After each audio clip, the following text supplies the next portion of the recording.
अद्य बुधवासरः अथवा सौम्यवासरः मार्गशीर्ष कृष्ण प्रतिपदा दिनांक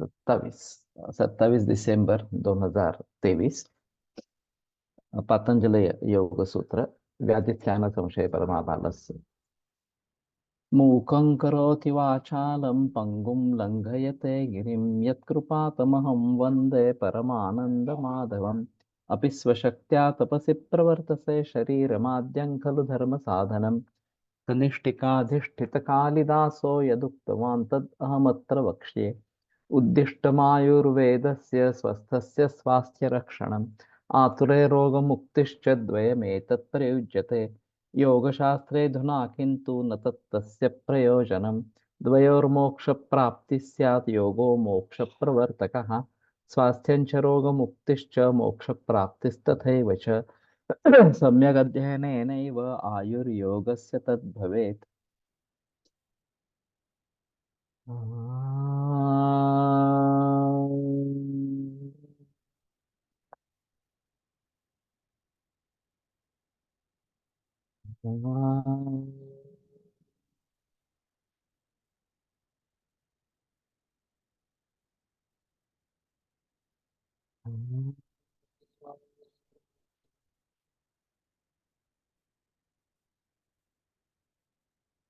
ओम शांति शांति शांति।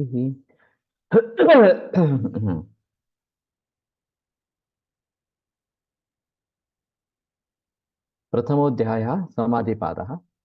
अथ योगानुशासनं योगश्चित्तवृत्तिनिरोधः तदा द्रष्टुस्वरूपेव स्थानं वृत्तिसारूप्य वितरत्र वृत्तयः पञ्चतयः क्लिष्टाः प्रमाणविपर्यय विकल्पनिद्रास्मृतयः प्रत्यक्षानुमानागमाः प्रमाणानि विपर्ययो मिथ्याज्ञानम् अतद्रूपप्रतिष्ठम् शब्दज्ञानानुपाती वस्तुशून्यो विकल्पः अभावप्रत्यालम्बना वृत्तिर्निद्रा अनुभूत विषया संप्रमोषः स्मृतिः अभ्यास वैराग्याभ्यां निरोधः तत्र स्थितौ यत्नोऽभ्यासः स तु दीर्घकाल नैरन्तर्य सत्कारा सेवितो दृढगतिः दृष्टानुश्रविक विषय वितृष्णस्य वशीकार संज्ञा वैराग्यम तत्परम पुरुषख्यातिर्गुणवैतृष्ण्यम वितर्क विचारानंदा स्मिता रूपानुगमात् संप्रज्ञातः विराम प्रत्ययाभ्यास पूर्व संस्कार शेषोन्यः बहु प्रत्ययो विधेय प्रकृतिलयानां श्रद्धा स्मृति समाधि प्रज्ञापूर्वक इतरेषां तीव्र संवेगानाम् आसन्नः मृदुमध्यादिमात्रत्वात् ततोऽपि विशेषः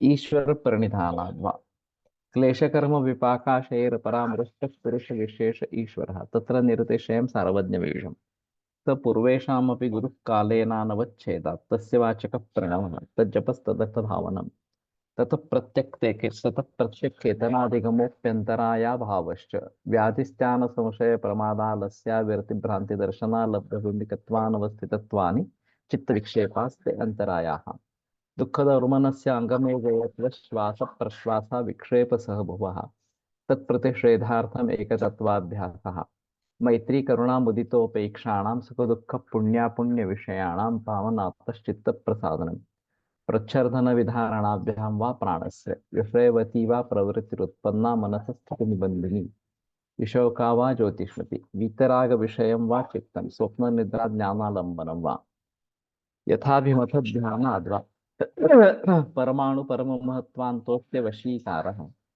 क्षीणवृत्तिरभिजातस्यैव मणेर्ग्रहीतृग्रहणग्राह्येषु तत्स्तदञ्जनता समापत्ति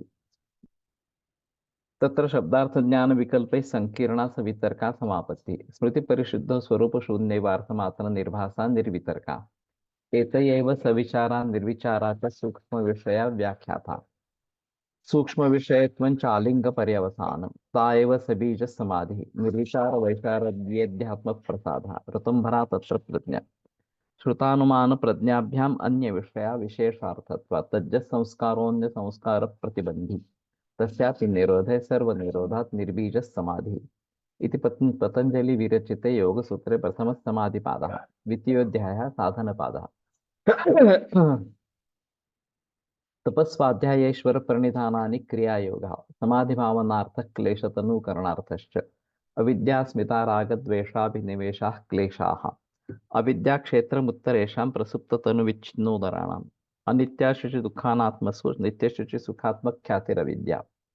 दृग्दर्शन शक्त्योरेकात्मते वास्मिता। असुखानुशयी रागः दुःखानुशयी द्वेषः। स्वरस्वाहि विदुषोऽपि तथा रूढोऽभिनिवेशः। ते प्रतिप्रसव हेयाः सूक्ष्माः ध्यानहेयास्तद्वृत्तयः।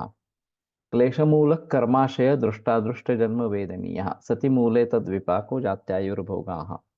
ते लादपरितापफलाः पुण्यापुण्यहेतुत्वात् परिणामतापसंस्कार दुःखैर्गुणवृत्तिविरोधाच्च दुःखमेव सर्वं विवेकिनः।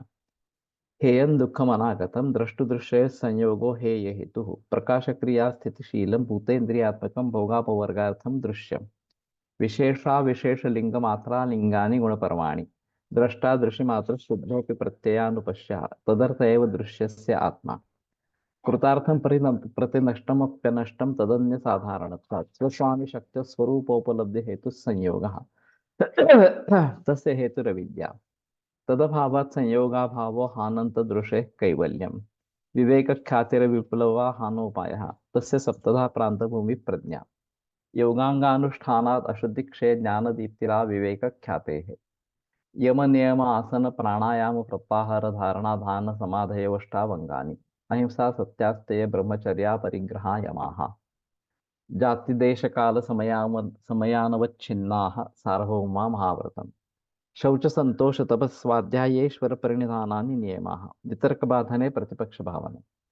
वितर्का हिंसादयः कृतकारितानुमोदिता लोभ क्रोध मोह पूर्वका मृदु मध्यादिमात्रा दुःखाज्ञानानंत फला इति प्रतिपक्ष भावना। अहिंसा प्रतिष्ठायां तत्सन्निधौ वैरत्यागः। सत्य प्रतिष्ठायां क्रियाफलाशयत्वम्। अस्तेय प्रतिष्ठायां सर्वरत्नोपस्थानम्। ब्रह्मचर्य प्रतिष्ठायां वीर्यलाभः। अपरिग्रह स्थैर्य जन्म कथनता संबोधः। शौचात् स्वांगजुगुप्सा परैरसंसर्गः। सत्वशुद्धि सौमनस्य एकाग्रेन्द्रिय सत्वशुद्धि सौमनस्य एकाग्रेन्द्रिय जयात्मदर्शन योग्यत्वानि च। सत्वशुद्धि सौमनस्य एकाग्रेन्द्रिय जयात्मदर्शन योग्यत्वानि च। संतोषाद अनुत्तम सुखलाभः। कायेन्द्रिय सिद्धिक्षया तपसा स्वाध्यायात् इष्टदेवता संप्रयोगः। समाधि सिद्धिरीश्वर प्रणिधानात् स्थिरसुखमासनं प्रयत्नशैथिल्यानंत समापत्तिभ्यां ततो द्वन्द्वानभिघातः। तस्मिन् सति श्वास प्रश्वासयोर्गति विच्छेद प्राणायामः। बाह्याभ्यंतर स्तंभ वृत्तिर्देश काल संख्या भी परिदृष्टो सुदीर्घ सूक्ष्म। बाह्याभ्यंतर विषय क्षेपी चतुर्थ ततः क्षीयते प्रकाशावरणम्।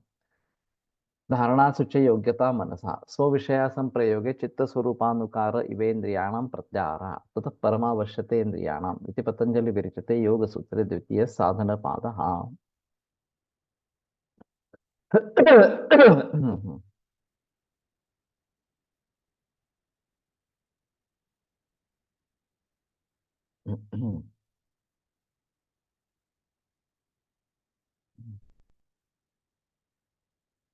तो हम अनवस्थितत्व, हाँ। योग मार्ग पर इस इन विघ्नों पर कैसे हम मात कर सकते हैं या उनको दूर कैसे कर सकते हैं, ये उपाय, इसके उपाय। तो ये 9 विघ्न है योग मार्ग में। ये विघ्न बीच में उत्पन्न होते रहते हैं, इसलिए योगी की निर्विकल्प समाधि अवस्था में जाने की जो गति है वो कुंठित हो सकती है। वो रुक जाती है इस प्रकार से। किंतु ऊपर कहा गया जो ईश्वर प्रणिधान, उससे सभी अंतरायों का निराश हो जाता है, सभी अंतराय दूर हो जाते हैं। ईश्वर प्रणिधान से 2 प्रकार के अनुकूल साधन सामग्री योगी को मिलती है। एक प्रणव जप और प्रणवार्थ भावना। ये दोनों स्वतंत्रता से योगाभ्यास का प्रकार हो सकते हैं। क्योंकि धारणा ध्यान समाधि इस प्रकार से जो तीसरे पाद में बताई गई सभी लक्षण है वो उनको लागू होते हैं। और इसलिए निरीश्वर सांख्य पक्ष जिसको मान्य है, सम्मत है, इस प्रकार का कोई योगी प्रणव का जप और खुद के यहाँ जो क्लेश है, कर्म, विपाक और आशय, इनसे मैं असंस्पृष्ट हूँ, इस प्रकार की भावना करते हुए अधिमात्र तीव्र संयोग वाला हो, तो उस भावना बल से ही सभी अंतरायों का निरसन निसर्गता हो जाता है। योग विषयक उत्कट भावना निर्माण होना, ये सत्वगुण का उत्कर्ष है। सत्वगुण ये प्रकाशक और अनामय है, और इस उसके अनामयत्व धर्म के ही जरिए आशय रूप जो व्याधि, उनका निराश स्वाभाविकता से होने लगता है या हो सकता है। ये पदार्थ विषय है, जहर है, ये मालूम होते हुए भी वो अगर खाया गया तो मृत्यु होगा ही। अग्नि दाहक है, ये मालूम नहीं है तो भी उसका स्पर्श होने पर दाह होगा ही। ये जैसे उस वस्तु के स्वभाव धर्म है, उसी प्रकार सत्वगुण का स्वभाव धर्म प्रकाशकत्व और अनामयत्व ये होने के जरिए आहार विहार इत्यादि में अगर हम सावधान रहते हैं और भावना का तीव्र संवेग होता है, तो सत्वगुण का उद्रेक चित्त में हो सकता है, और इस सत्वगुण के उद्रेक से व्याधि का निराश स्वभाव धर्म से हो जाता है। तो इनका कहना है कि व्याधि के विनाश के लिए, या व्याधि ये जो अंतरा है ये दूर करने के लिए और कुछ करने की जरूरी नहीं है। केवल सत्वगुण का उत्कर्ष इस प्रकार से हो जाता है तो भी वो अनामय होने के कारण उसमें अपने आप व्याधि का निरसन इस प्रकार का हो जाता है।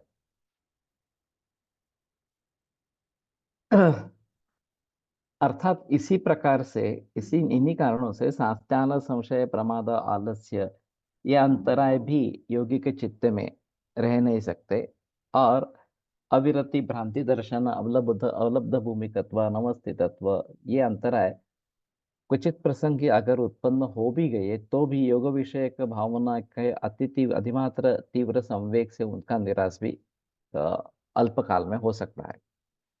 इस प्रकार से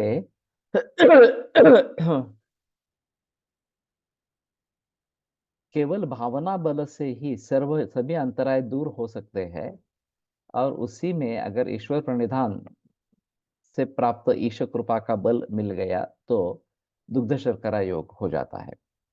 ओंकार और ईश्वर, इनका वाच्यवाचक संबंध नित्य स्वरूप होने के कारण ओंकार का जब भी साक्षात ईश्वराधा नहीं होता है, और इस आराधना से ईश्वरानुग्रह होकर उससे भी सभी अंतरायों का निराश होता है। तो पीछे जो बताया गया, स पूर्वेशम भी गुरु काले नानवच्छेदात, ईश्वर जो है वो पूर्व जो देव देवताएं हैं उनका भी गुरु है, कि ब्रह्मा विष्णु महेश से लेकर सगुण साकार इस प्रकार के भी जो देव है, उनसे भी पर ईश्वर इस प्रकार का है, और ओंकार सीधा उस ईश्वर की तरफ हमें लेके जाता है। तो ऐसे स्थिति में केवल ओंकार का जप, प्रणव का जप, ये भी हमें ईश्वर तक पहुंचाता है, क्योंकि वो वाच्य है और ईश्वर वाच्य है और ये ओंकार उसका वाचक इस प्रकार का है, और ये नित्य संबंध है।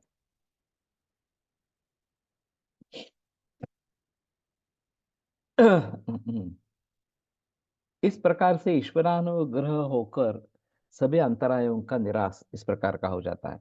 इस प्रकार से वासना का, भावना का बल और ईश कृपा का बल, इन दोनों की अनुकूलता से निर्विकल्पक समाधि का लाभ साधक को हो जाता है। ईश्वर प्रणिधान यानी कि निर्गुण और सगुण उपासना का समन्वय, इस विवेचन से सूक्ष्म बुद्धि जो वाचक है उनको ये ध्यान में आया ही होगा, केवल योगाभ्यास ये निर्गुण उपासना में समाविष्ट होता है और ईश्वर प्रणिधान सगुण उपासना में आता है। एक मिनट।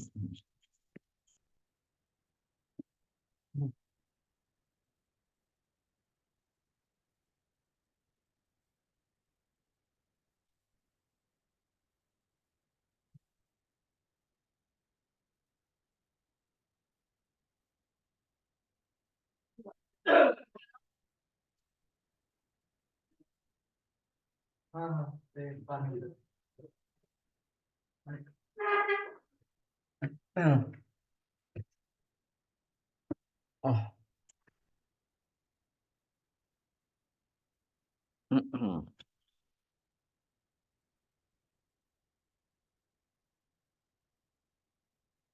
साक्षात्कार निर्विकल्प का समाधि द्वारा ही होता है। ये निर्विकल्पक समाधि साध्य करने का पौरुष पराक्रम का मार्ग यानी कि अष्टांग योग का मार्ग हो। अपने सामर्थ्य पर निर्भर होकर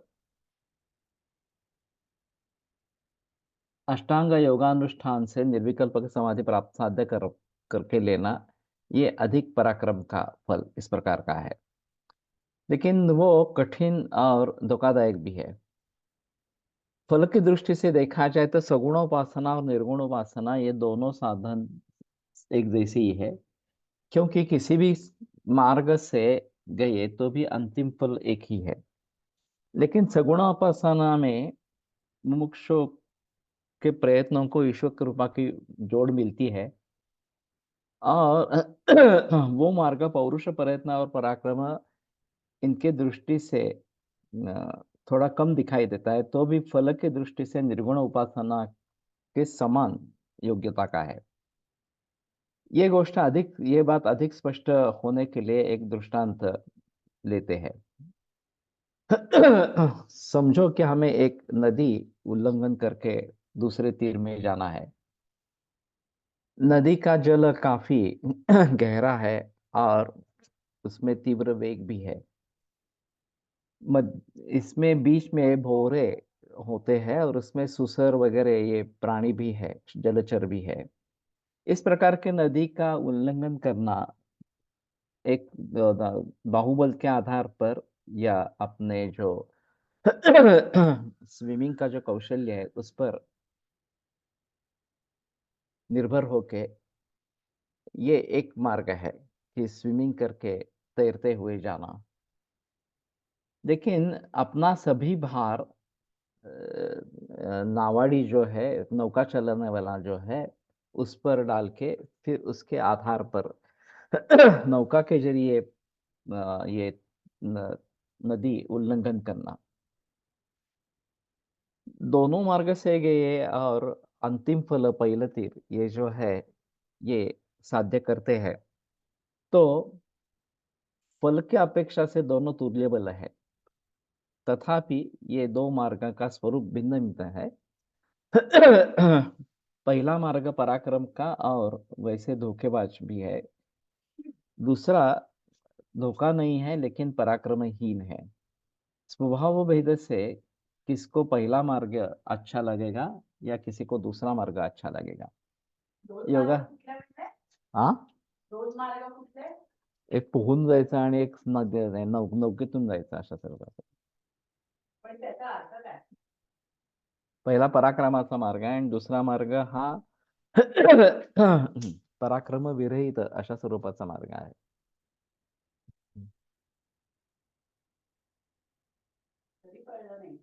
हम्म. कोणाला कुठला मार्ग आवडेल असं नाही सांगता येत, असं आहे। होऊन जाण्यामध्ये सुसरी मगरी वगैरे पासून आहेत, भोवरे आहेत, नदीला वेग आहे वगैरे वगैरे अशा सगळ्या गोष्टी आहेत। ते धोक्याचा मार्ग आहे अशा स्वरूपाचा।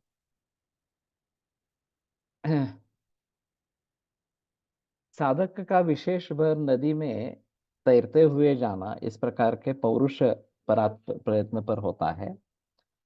इसलिए योग दर्शनकारों ने दर्शनों की व्यवस्था इस प्रकार की है कि पर पौरुष प्रयत्न पर निर्भर रहना है।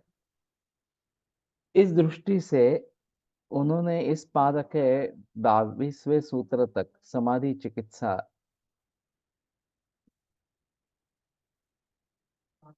की हुई है। समाधि चिकित्सा ये इस दर्शन का मुख्य विषय होने के जरिए समाधि की प्राप्ति जिस अभ्यास और वैराग्य इस उपाय द्वय से प्राप्त होती है, वैसे ही वो ईश्वर प्रणिधान इस मार्ग से होती है। 23वें सूत्र में ईश्वर प्रणिधान इस मार्ग से भी समाधि लाभ आसन्न होता है, ये बताना कर्म प्राप्त हो गया। और फिर वो इस सूत्र में बताया गया। और ईश्वर प्रणिधान का विषय पूर्ण करने के लिए 31वें सूत्र तक उसका विवेचन किया। इस प्रकार योगाभ्यास और ईश्वर प्रणिधान यानी कि निर्गुणोपासना और सगुणोपासना, इनका समन्वय इस सूत्र के प्रतिपादन के द्वारा किया गया है। संसार रूपी जो नदी है वो तैर के जाने के लिए योग दर्शनकारों ने इस प्रकार से सगुण निर्गुण उपासना का एक उत्कृष्ट समन्वय किया है, जो दोनों प्रकार के साधकों को अपने अपने अपने मार्ग को न छोड़ते हुए दूसरे मार्ग का भी लाभ लेना कैसे शक्य होता है, ये विशद किया गया है। अब इनका कहना ये है कि समाधि द्वारा इस प्रकार से जो निर्विकल्प समाधि को प्राप्त करके योग मुक्ति प्राप्त करना, ये एक मार्ग है। ईश्वर प्रणिधानाद्वा ईश्वर प्रणिधान से भी समाधि सिद्धि हो सकती है, ऐसा दूसरा मार्ग है। इसमें भी सगुणोपासना निर्गुणोपासना ये दोनों आ सकते हैं। और बहुत सारे संत इसी का विवरण करते हैं कि कुछ मत करो, नामस्मरण करते रहो। इस प्रकार से गोदवलेकर महाराज से लेकर बहुत सारे लोगों ने इसी के बारे में बताया है कि नामस्मरण करते रहना है, सतत नामस्मरण करते रहना है। यही एक अच्छा उपाय है इस संसार रूपी नदी को अ, तैर के जाने का, इस प्रकार से। लेकिन जिनको परम पौरुष या पराक्रम करने की अपेक्षा है, उसमें रुचि है, तो वो ज्ञान मार्ग से इस प्रकार से संप्रज्ञात की समाधि की चार अवस्थाओं से आगे चलकर असंप्रज्ञात समाधि में जाकर फिर मुक्ति प्राप्त कर सकता है। तो इन दोनों का समन्वय भी हो सकता है, ऐसा इनका कहना है। एक तरीके से हम ये चालू रखेंगे संप्रज्ञात समाधि के बारे में। और दूसरी तरफ पहले चाहे सगुण उपासना और बाद में निर्गुण उपासना, इस प्रकार की करते रहेंगे। तो शुरू में जैसे संप्रज्ञात समाधि में उन्होंने कहा कि किसी आलम्बन पर चित्त केंद्रित करना, और फिर शुरू में आलम्बन सामने होना है, सिर्फ आगे मन में विचार आके ही वो आलम्बन स्थिर हो जाता है, और फिर ये बल युक्ति या उसके आधार पर आगे बढ़ सकते हैं। और फिर आत्मस्थे मनस स्थिर, ये स्थिति जो चरकाचार्य ने बताई है, आत्मा के ठीक यहाँ चित्त स्थिर इस प्रकार का हो जाए तो सानंद संप्रज्ञात समाधि प्राप्त हो जाता है। उसके आगे जाने का जो है वो मार्ग असंप्रज्ञात समाधि का मार्ग इस प्रकार का है। लेकिन इसके साथ में अगर ओंकार का जाप करते रहते हैं, जो ईश्वर का वाचक है, तो तज्जपा तदर्थ साधनम, उसके जप से उसके जो प्रयोजन है ईश्वर तक पहुंचना, ये साध्य हो सकता है। और फिर क्लेश कर्म विपाका शैर परामृष्ट पुरुष विशेष ईश्वर। तो क्लेश कर्म विपाक आशय, इनसे अपरामृष्ट इस प्रकार का ईश्वर है, और खुद मैं ईश्वर हूं इस प्रकार की अनुभूति होने लगती है, ईश्वर स्वरूपत्व प्राप्त हो जाता है। तो इनसे सभी से छुटकारा पाता है, क्लेश कर्म विपाक और आशय, इनसे छुटकारा पाते हैं, तो आसानी से समाधि की तरफ बढ़ सकते हैं। तो मुझे लगता है कि अभी हम जो कर रहे हैं कि अंत में धन्वंतरी और ओंकार, ये दोनों कर रहे हैं, जाप कर रहे हैं उनका, धन धन्वंतरे नमः और ओंकार का जाप। तो ये निरंतर करते रहने से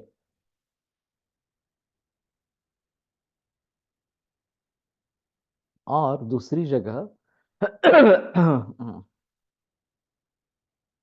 आलंबन के आधार पर बगैर आलंबन के समाधि सिद्धि की कोशिश करते रहते हैं, तो हमारा मार्गक्रमण थोड़ा आसान इस प्रकार का हो जाएगा।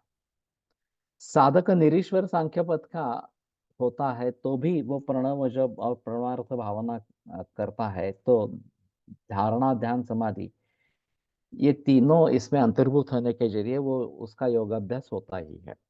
तो कोई व्यक्ति ऐसी है कि जो निरीश्वरवादी इस प्रकार का है, मुझे ईश्वर वगैरह के बारे में कुछ सोचना नहीं है, तो भी ओंकार के जप से वो आगे बढ़ सकता है। प्रणवोपासना से, प्रणववाच्य जो ईश्वरोपासना, जो ईश्वर उसकी उपासना होती रहती है और ईश्वर कृपा का सहाय उसको उसके बगैर मांगे ही मिल जाता है, और फिर इसके योग से उसके मार्ग में उत्पन्न होने वाले अंतराय जो है वो नष्ट होते हैं। तो इस प्रकार से भी ईश्वर प्रणिधान करने वाले को समाधि लाभ होता ही है, और योगाभ्यास का अंतिम फल समाधि लाभ ये सगुणोपासक को मिलता है। तात्पर्य, ईश्वर प्रणिधान योग शास्त्रकारों ने एक उत्कृष्ट साधन बताया है कि सगुणोपासक निर्गुणोपासक इन दोनों से उसका अवलंबन किया जा सकता है, और उसके जरिए अपना मार्ग न छोड़ते हुए दूसरे मार्ग के फल का भी लाभ ले सकते हैं।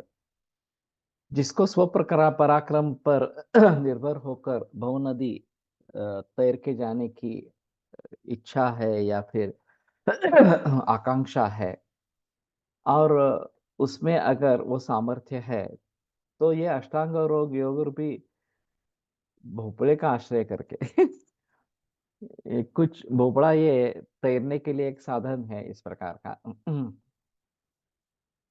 अपने प्रयत्न से नदी तैर के जाने के लिए प्रवृत्त हो जाता है। बीच में मगर सुसर भी है, पानी का बहाव भी ज्यादा तेज है, वगैरह वगैरह ये भी बातें हैं, तो इन सभी से झगड़ते हुए उसको आगे बढ़ना पड़ेगा। ये आत्मविश्वास जिसको नहीं है, कि वह पूर्व जन्मार्जित संस्कार से जितना चित्त सगुणोपासना की तरफ दौड़ रहा है, वो ईश्वर प्रणिधान के मार्ग से योगाभ्यास का अंतिम ध्येय जो निर्विकल्प समाधि उसका लाभ ले सकता है, और फिर कैवल्य साक्षात्कार करके लेता है। तो एक मार्ग कठिन है, उसमें कई धोखे भी है। ईश्वर प्रणिधान ये मार्ग आसान है थोड़ा सा, और जैसे हम वहां पे नौका का प्रयोग कर सकते हैं, वैसे ईश्वर प्रणिधान ये मार्ग है। दोनों मार्गों से चलना है तो भी जा सकते हैं, लेकिन ईश्वर प्रणिधान थोड़ा आसान इस प्रकार का मार्ग है, और वो करते हुए भी समाधि लाभ हमें हो जाता है, तो उस मार्ग पर चलना है। अब जैसे अपने तरीके से जाना है, तैर के जाना है, तो ये बीच में मगर वगैरह इस प्रकार के है या बहाव ज्यादा है वगैरह वगैरह, इनसे झगड़ना पड़ेगा, और इसमें शायद मौत भी हो सकती है। लेकिन जिसको आत्मविश्वास है कि मैं ये तैर के दूसरे तीर जाऊंगा ही, वो जा भी सकता है इस प्रकार से। इसलिए कौन सा मार्ग चुनना है ये साधक के ऊपर निर्भर इस प्रकार का है। किसी भी मार्ग से चले, लेकिन अंतिम उद्दिष्ट जो है निर्विकल्प के समाधि और कैवल्य साक्षात्कार वो प्राप्त करके ही रहे। ये how to see these things through physics. Physics का क्या मतलब है?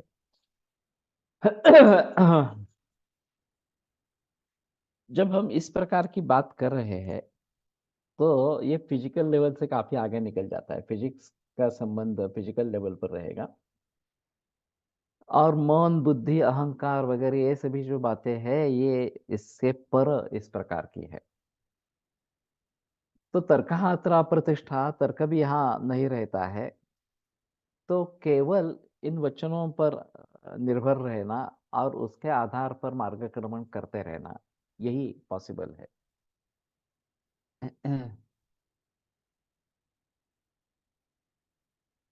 Energy, matter, etcetera, metaphysics. ये बात हो सकती है मेटाफिजिक्स इस प्रकार की।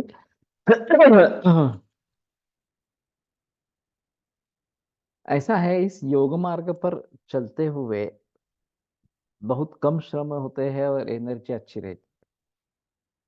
श्री एम ने उनके गुरु महेश्वरानंद, उनके बारे में जो वर्णन किया है कि बहुत ही कम खाना खाते थे और फिर भी 18-20 घंटे तक काम करते थे। उनकी स्फूर्ति अच्छी रहती थी। तो ये योग के जरिए प्राप्त होने वाली सिद्धि इस प्रकार की है कि बहुत कम खाना खा के भी एनर्जी लेवल अच्छी इस प्रकार की रहती है। तो एनर्जी में रूपांतर भली भांति इस प्रकार का हो जाता है और उसकी कमी नहीं रहती है, या फिर ये शीत उष्ण वात वर्षा ये सब सहने की ताकत भी आ जाती है। ये हिमालय में गुफाओं में रहते हैं, कोई वस्त्र रहता है नहीं रहता है इस प्रकार के, ये केवल जो रक्षा है वो लगाते हैं और फिर भी उनको कुछ बाधा नहीं होती है, ये बात सही है। और अभी भी लोगों का कहना है कि इस प्रकार के कई साधु हिमालय में बसे हुए हैं। क्या खाते हैं, कैसे खाते हैं और कैसे जी लेते हैं, ये तो पता नहीं है। लेकिन योग मार्ग पर चलते रहने से ये बातें हो सकती है जो आम आदमी के लिए पॉसिबल इस प्रकार की नहीं है। लेकिन जैसे इनका कहना है कि ईश्वर प्रणिधानाद्वा, तो ईश्वर प्रणिधान से भी हम मोक्ष की तरफ, मुक्ति की तरफ जा सकते हैं, ये इसमें एक अहम मुद्दा है। और सभी संतों ने यही बताया है। ये थोड़ा आसान मार्ग है, तो इस मार्ग पर चलते रहना, कोई मंत्र का जाप करते रहना, ये एक थोड़ा सा आसान मार्ग है, और ओंकार का करते रहेंगे तो भी अच्छा है। The concept of God looks difficult और to convince today's generation and contaminated by society for personal benefits. ISKCON की किताबें हैं, साइंस एंड स्पिरिचुअलिटी ऐसे एक उनकी किताब है। वो बड़ी अच्छी किताब है, छोटी किताब है। लेकिन वास्तव में साइंस और स्पिरिचुअलिटी अलग नहीं है, एक ही है, ऐसा उनका कहना है। और जो अभी विभिन्न पंथ है इस मार्ग पर, अध्यात्म मार्ग पर चलने वाले, उसमें इस्कॉन का पंथ ज्यादा बुद्धिवादी पंथ इस प्रकार का है। बहुत सारे इस्कॉन के साधक खड़गपुर से आईटी उत्तीर्ण होकर आए हैं। आईआईटी इस प्रकार से, या बीटेक वगैरह इस प्रकार से गए, एमटेक किया है और इस मार्ग में आ गए हैं। बाकी जो पंथ है, प्रजापिता ब्रह्म कुमारी ईश्वरीय विश्वविद्यालय वगैरह, ये उतनी गहराई उनके ज्ञान में, उनके इसमें नहीं है। फिर भी उसके तरफ मुड़ने वाले भी काफी लोग हैं। वैसे जैनों में भी ये काफी इस प्रकार का प्रचलन है, लेकिन उनका मार्ग जो है वो ज्यादा कठिन इस प्रकार का है। आत्मक्लेश की बात वहां पे बहुत ज्यादा इस प्रकार की है, जो हिंदू धर्म में उतनी नहीं है। तपो उपवास वगैरह होता है, लेकिन जितना इनको भुगतना पड़ता है, जैन लोगों को भुगतना पड़ता है, जैन साधकों को, उतनी हमारी स्थिति आत्मक्लेश की नहीं है। लेकिन ये सभी बातें ध्यान में रखते हुए हमें किस मार्ग से जाना है ये सोचना है, और केवल ईश्वर प्रणिधान और उसका वाचक प्रणव और उसकी साधना करते हुए भी हम इस मार्ग पर पहुंच जाते हैं, या हमारी जो उद्दिष्ट है, साध्य है, वो साध्य कर सकते हैं इस प्रकार के। विज्ञानच अध्यात्म सिद्ध करेगा। ये अपने अपने लिए क्लियर हो गया तो भी ठीक है। लोगों को समझाने समझा सकेंगे और नहीं समझे, आत्मक्लेश, purpose of आत्मक्लेश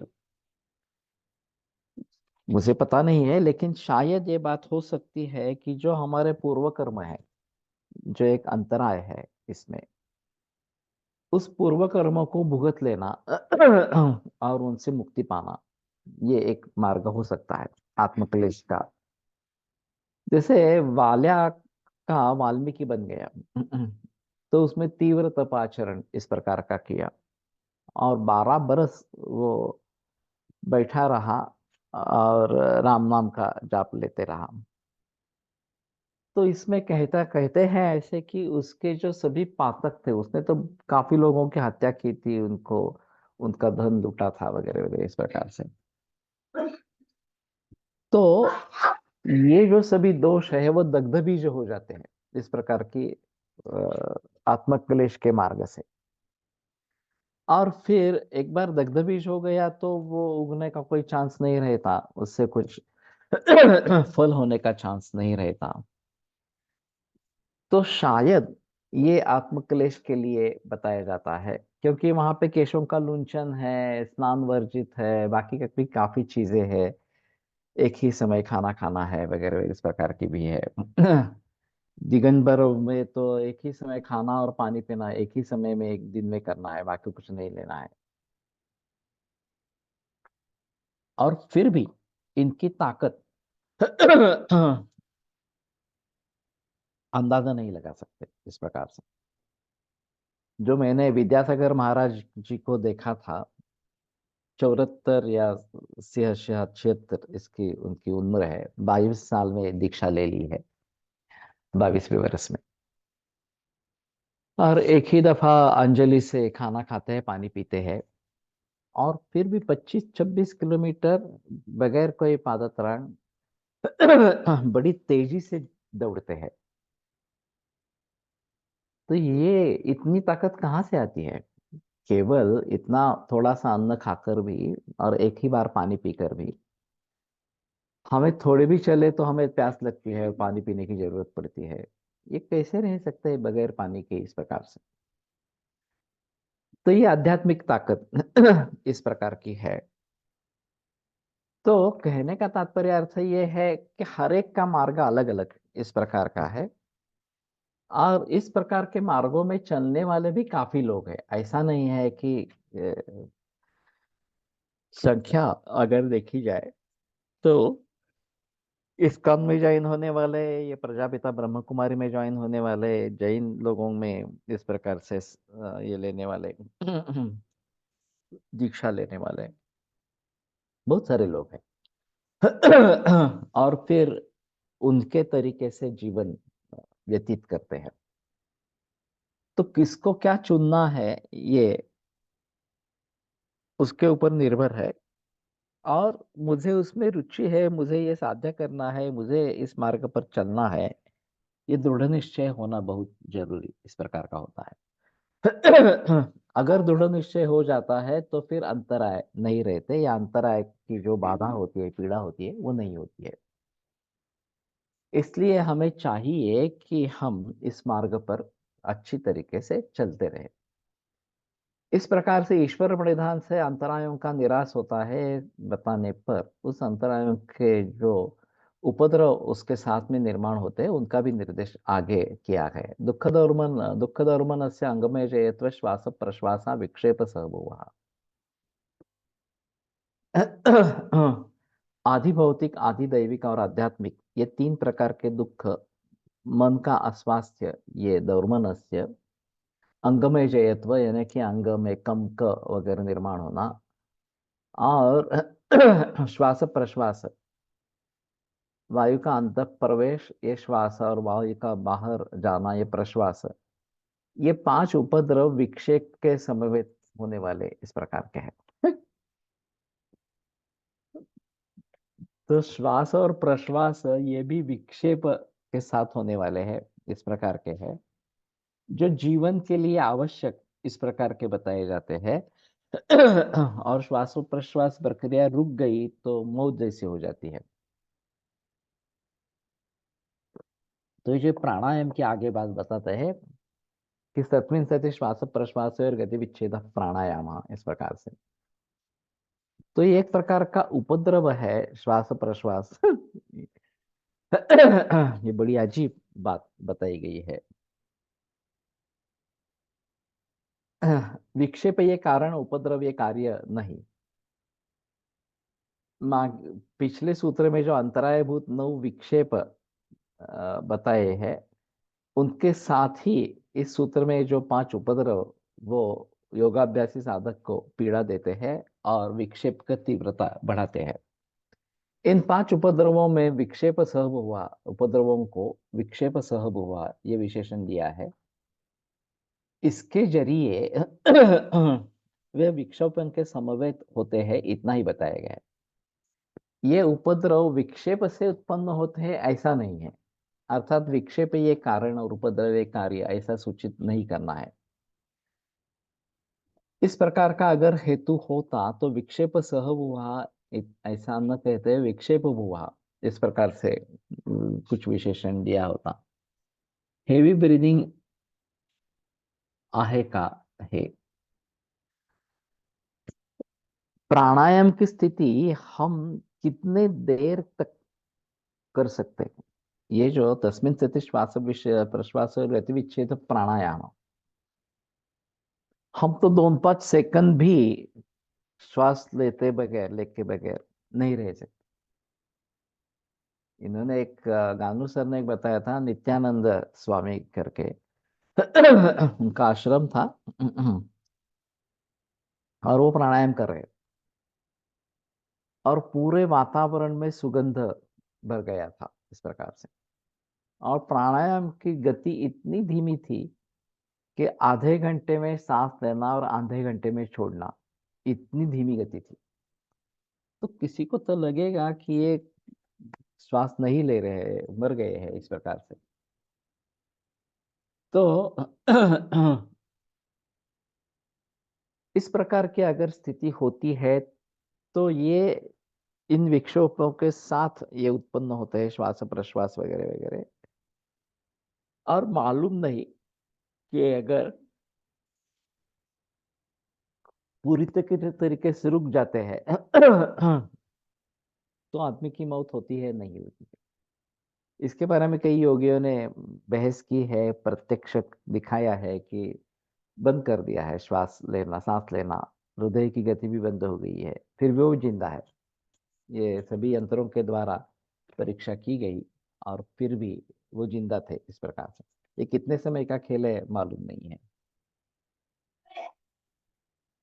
in Gurucharitra pranayama mention as a tool of प्रायश्चित्त।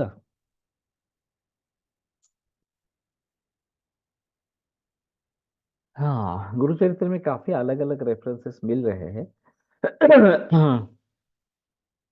तो एक बार उसका अभ्यास अध्ययन करना चाहिए क्योंकि पढ़ लेना ये एक अलग बात है। गुरुचरित्र का पारायण करने वाले भी काफी लोग होते हैं और बार बार दोहराते रहते हैं उसको, लेकिन ये केवल भक्ति भावना से करते हैं। अगर समझने की हिसाब से या अध्ययन के हिसाब से गुरुचरित्र को देखा जाए तो शायद एक अलग बात हो सकती है। और वैसे ज्ञानेश्वरी का भी इस प्रकार का पाठ करना, ज्ञानेश्वरी को समझने की कोशिश करना, ये भी एक अलग बात है।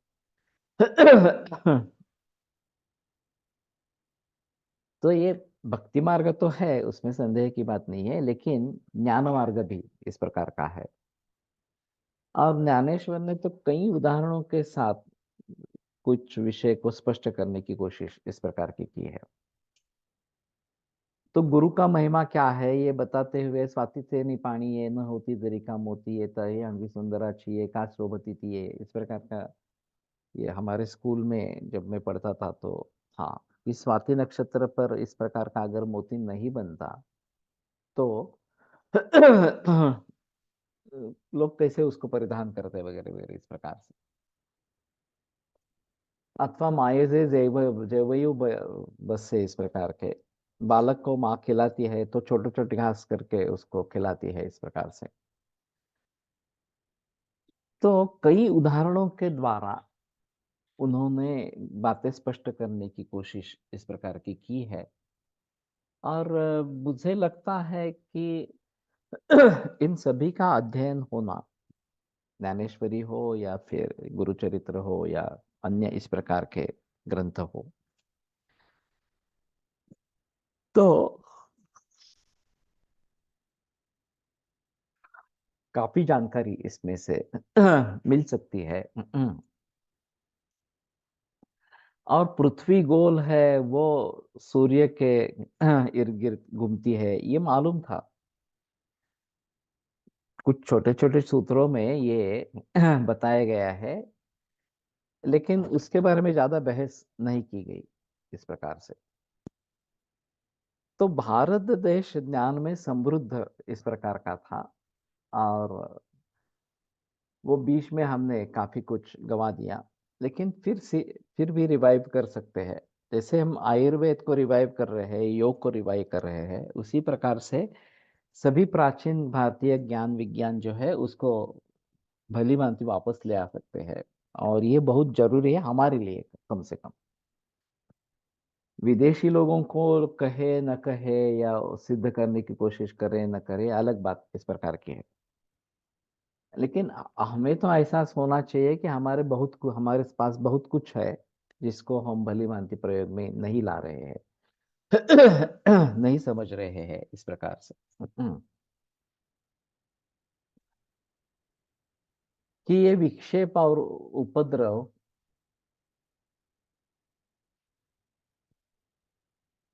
एक दूसरे के जरिए उत्पन्न होते हैं, ऐसी वस्तुस्थिति अनुभव में आती है। चित्त विक्षेप से उपद्रव हो सकते हैं, वैसे उपद्रवों से चित्त विक्षेप हो सकते हैं। जैसे कि त्यान ये विक्षेप उत्पन्न होने पर उसके साथ दौर्मनस्य ये उपद्रव होता ही है। और दूसरे किसी जरिए दौर्मनस्य अगर उत्पन्न होता है तो त्यान ये चित्त विक्षेप होता ही है इस प्रकार के। ये सहभुवः साथ में होने वाले इस प्रकार के है।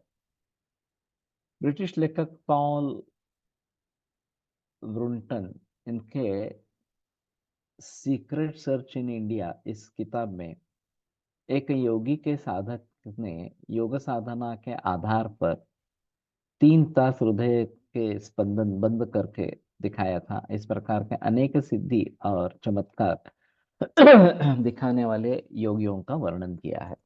वैसे योगी कथामृत भी इसी प्रकार का है, कि ये कथा ये है, लेकिन एक स्वामी विवेकानंद से लेकर काफी लोगों ने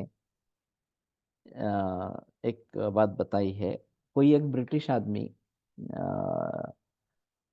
वो अध्यात्म के खोज में भारत में आया, हिमालय में घूमता रहा।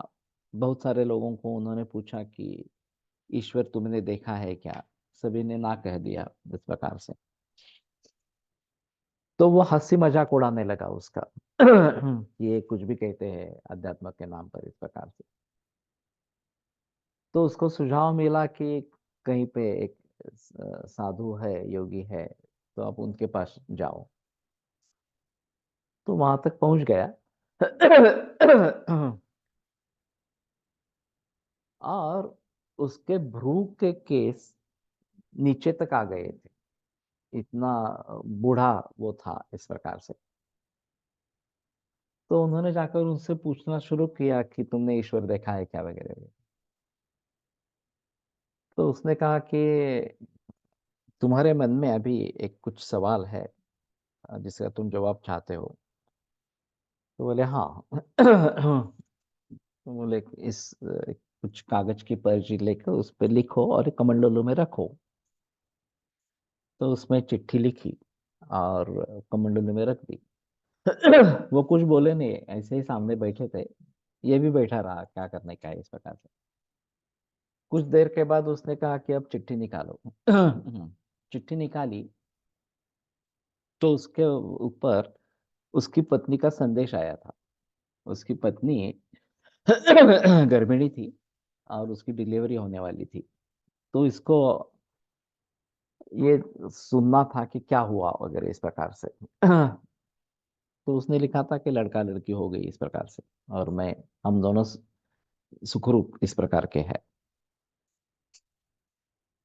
तो ये आश्चर्यचकित हो गया, ये सामने आदमी तो मेरे सामने ही बैठा है, और ये चिट्ठी हस्ताक्षर जो है पत्नी का ही है। ये ऐसा आया कैसे इस प्रकार से? तो फिर तुरंत वो दिल्ली पहुंचा, वहां से ट्रंक कॉल लगाया, क्योंकि उस समय में तो ट्रंक कॉल था। पत्नी से बात की, तो पत्नी ने कहा मुझे मालूम नहीं, लेकिन एक बहुत ही वृद्ध व्यक्ति ने द्वार खटखटाया, उसने ये चिट्ठी दे दी, मैंने हस्ताक्षर पहचान लिया है कि तुम्हारे हस्ताक्षर है, तो मैंने लिख के दिया। तो उसने कहा तुरंत मुझे उस पर जवाब जवाब चाहिए, और फिर वो गायब हो गया। तो ये बात कैसी हो सकती है? ये जो सूक्ष्म देह है, उसके जरिए इस प्रकार से वहां अमेरिका में या इंग्लैंड में जाके वो उसकी चिट्ठी पर उसका जवाब लेके वापस आ गया, और फिर चिट्ठी उसको दिखाई। इस बीच में ये दिल्ली आया, तो फिर से वो योगी को मिलने के लिए वहां गया, तो वहां से चला गया था योगी। और फिर ये उन्मादग्रस्त हो गया। उस योगी को ढूंढते ढूंढते, हमने कुछ नहीं किया, हमने कुछ नहीं किया, इस प्रकार से वो भटकता रहा पूरे हिमालय में। और विवेकानंद से लेकर बहुत सारे योगियों ने उसके बारे में बताया है कि इसका दर्शन बीच बीच में कभी होता था इस योगी का, जो बावरा हो गया था इस प्रकार से। लेकिन काफी लोगों ने उसको इस प्रकार से भटकते हुए देखा है इस प्रकार से। प्रत्यक्ष घटनांचे वर्णन आहे त्या पुस्तकात लेखकाने नंतर रमण महर्षी यांचे शिष्यत्व स्वीकारले, रमण महर्षी यांच्यावर पण बरेच लिहिले आहे। तो ये बात सही है कि इस प्रकार के लोग काफी हिमालय में है, आज भी है। अभी जिनके बारे में हमें पता है, रमण महर्षि है, स्वामी विवेकानंद है, या श्री एम और उनके गुरु महेश्वरानंद, और बाबा जी, बाबा जी के बारे में बहुत सारे लोगों ने लिखा है। श्री एम ने भी बाबा जी के बारे में लिखा है कि ये बाबा जी बाबा जी ने उनको दर्शन भी दिया एक्चुअली इस प्रकार से। ये हजारों बरस जी रहे हैं बाबा जी जो है वो। महेश्वरानंद ने 250 के ऊपर उम्र में दीक्षा ले, ये समाधि ले ली इस प्रकार से।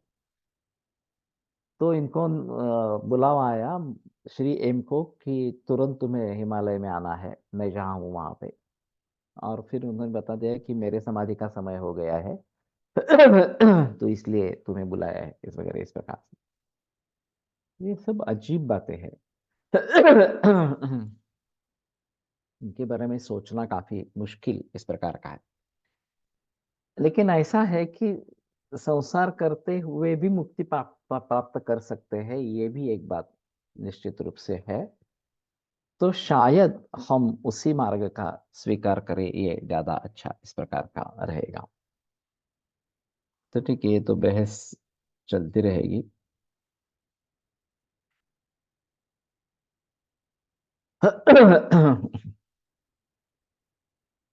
ओम धन धन्वन्तरये नमः। ओम धन धन्वन्तरये नमः। ओम धन धन्वन्तरये नमः। ओम धन धन्वन्तरये नमः। ओम धन धन्वन्तरये नमः। ओम धन धन्वन्तरये नमः। ओम धन धन्वन्तरये नमः। ओम धन धन्वन्तरये नमः। ओम धन धन्वन्तरये नमः। ओम धन धन्वन्तरये नमः।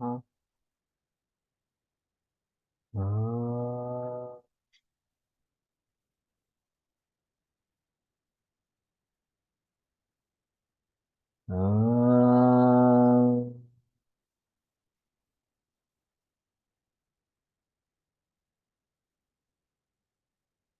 हाँ,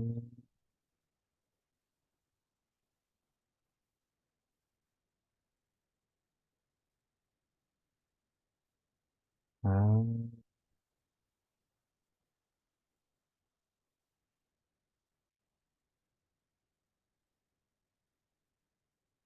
हाँ,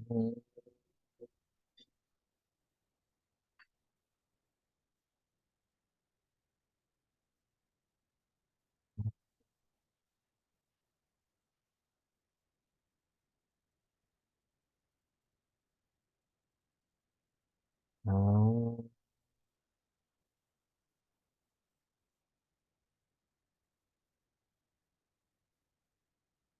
हाँ,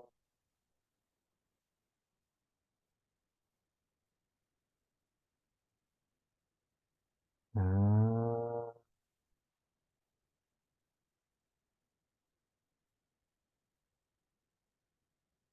हाँ। ओम शांति शांति शांति। विरम्यते व्याख्यानगातारः। श्वः पुनरपि